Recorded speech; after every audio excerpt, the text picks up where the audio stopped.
Hello everyone, my name is Rochelle Innocent and I'm the founder and CEO of Project Purpose. Welcome to our channel.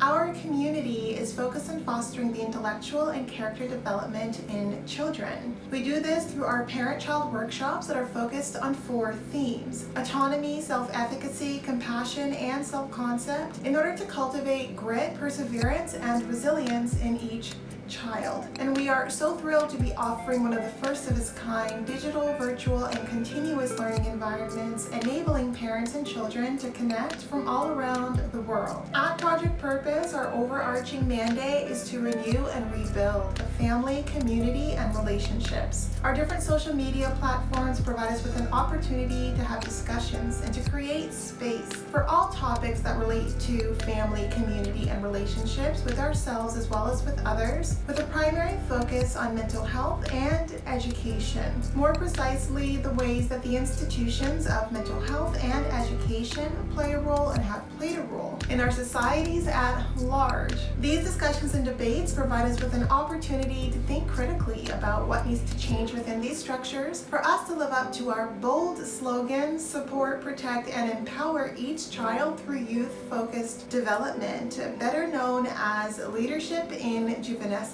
We recognize that in valuing our children's leadership potential, this also translates as recreating and co-creating environments, both socially and politically, that will enable our children to thrive. For those of you who are particularly keen on the topic, we also write thought pieces every other Sunday. We actually have a thought piece scheduled to drop this upcoming Sunday, so definitely be sure to meander over to the website and check out our online content. Now, if it is the case that you're looking for a listening alternative, well, we're available wherever podcasts are playing, and we provided you with access to a few links down below. Now, as is the convention, be sure to subscribe, hit that post notification bell so that you are aware of every time we post. And of course, if you like these conversations and you want to keep them going, like, comment, and share this segment. Let's get into it. Hello ladies and gentlemen, and welcome back to another segment here on Project Purpose. For those of you who are new, we cover topics that relate to mental health, mental wellness, and education on a week-by-week basis. And today's topic of discussion is education. On the conversation around education, I'm going to be talking about the demarcation between passion and skill. And I think that this is really important because many of us, especially if we're millennials, and I haven't quite looked at the data for Gen Z, but many of us are going to have many career paths in our lives. And so it's really important that we recognize that when we think about our academic or the different types of skills that we want to acquire, whether that's in an academic setting or things that we're doing in our personal lives, that we're not putting ourselves in a box that we don't want to be in because of our skill set that might not necessarily be aligned to our passion. And so because I grew up in an environment where at the very least my passions were very much celebrated and I wasn't so much forced to do the kinds of work that I wasn't very passionate about, like I had to obviously perform, but I wasn't committed. But there are different people who have the level of discipline where even if they don't like a topic, even if they don't appreciate the topic or they find it cumbersome or boring, they're still very good at it. And so this can be the career trap where you find yourself in a career that you're very good at but you do not love. And so because growing up I didn't really cultivate the discipline to focus and to apply myself in areas where I didn't have a natural curiosity or a passion towards, I was very much aligned by way of my course load, by way of the career choices that I made, because I was very comfortable not engaging and disengaging from tasks and from areas of focus that did not interest me and that I was not passionate about. And it was never something that really was a double-edged sword until I got more mature in my career. And in my career I was required to do the things that I loved, but also do the things that are kind of a necessary evil, the things that you have to do because they come with the workload. And so that was a discipline that I developed much later in my career, and I could do sort of the pros and cons and gauge, well, you know what, if only like 10% of my day is me doing the things that are cumbersome that I don't enjoy, then that's okay. But I used to be able, in the former part of my career, at pushing off the work that I didn't like to do because I wasn't interested in developing a skill set in areas that I wasn't personally interested in. But what I found is that a lot of people find themselves in a career trap where they have kind of have pigeoned themselves in a role because of their skill set, and those skill sets were developed out of necessity and not necessarily out of the passion passion, and they find themselves really having a lot of issues navigating different career paths that are apart from what it is that they've established as a foundation. And I think that it's really important that we give ourselves the permission to break free from some of the pigeonholes that we might have put ourselves in because of a skill. And I have met many people, especially in my MBA program, where people had the skill set, they had the ability to perform in certain areas that they did not like, that they absolutely disliked, but they were choosing careers that were going to kind of keep them rigidly in place in that career trajectory. And so that for me was horrifying. I never would want to be in a position where I was developing different skills that were enabling me to perform in a career that I disliked. But a lot of people have that duality. They can do something and do it very well and be celebrated for it, and they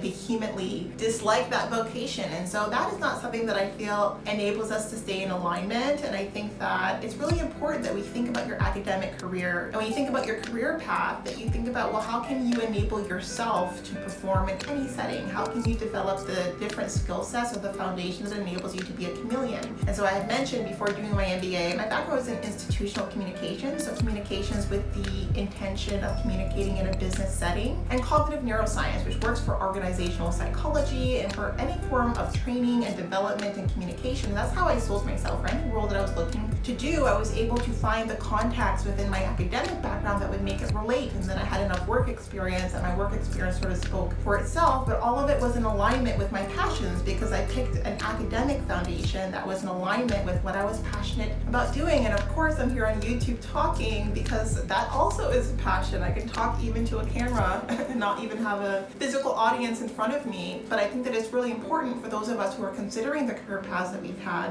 or that we're in currently, that we ask ourselves, well, is this in alignment with my passion? Has it ever been in alignment with my passion? And how can I align myself more closely to my passion so work doesn't feel like work? And I think that that's sort of the psychology that I would love to encourage and to push forward as the way that we enable people to build career paths and build skill sets that align with a career path, or multiple career paths, because I think millennials have about 6 in a lifetime, and I've definitely surpassed that. But I think about my formative years, and I think about even having conversations with my guidance counselor, and her focus was really on what are you good at? Let's look at where you excel. And so I was much more interested in what I was passionate about and what I was interested in. And even if I didn't have the skill set necessarily to excel, I was ready to do the work and to do the added labor to invest in the areas where I was passionate about. But that was something that I had to drive in those conversations. So I actually had to have enough self-awareness at a very young age to recognize I don't really think that what my skill sets are necessarily the right correlation to where it is that I would like to go, because there are things that I would like to do, places that I want to go,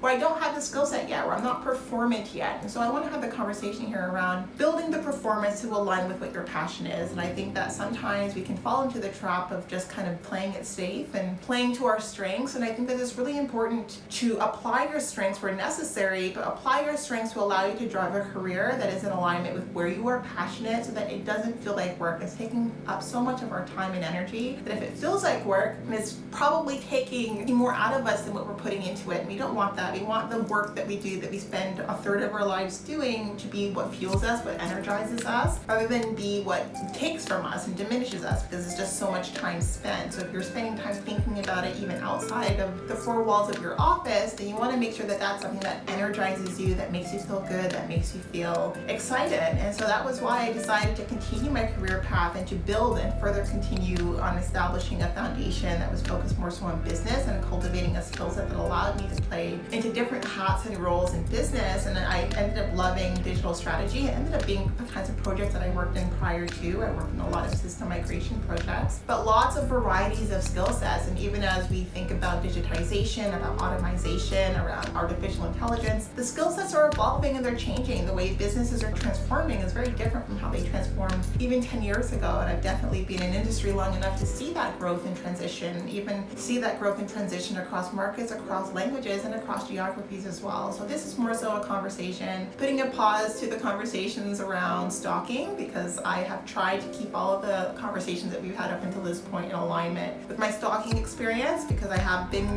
getting stalked by my professor at Rotman School of Management, University of Toronto, by Scott Rutherford. But today I wanted to take a little bit of a pivot. I still want to mention that that is still ongoing. I'm still waiting for updates. create. I've been feeling super passionate about talking about making sure that we set ourselves up for success to align to the things that we're passionate about, rather than set ourselves up for success to have like a secure and stable career that really does drain us. So that was the conversation that I want to have for today. No updates regarding my personal situation as yet, but definitely still food for thought for you. I still want to have constructive educational conversations that support you and thinking about how you build a life that you love. In any case, that was it for today, but definitely not all. Thank you so much for tuning in, and I look forward to chatting with all of you very soon. We'll talk to you later.